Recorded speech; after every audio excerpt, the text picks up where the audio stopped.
Hello friends, I wanted to give you a quick video update on our Panama pilot project. Right behind me is our 1/3 hectare first greenhouse. Now we're building 3, 1 hectare total. That's about 2.5 acres or 108,000 square feet under plastic.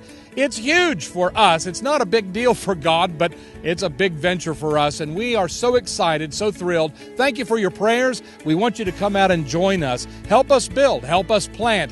Learn how this works so we can take this technology to the rest of the world who's starving. As a matter of fact, 9 years from now, we know that 4 out of 10 people will not be able to find 1,000 calories of food per day.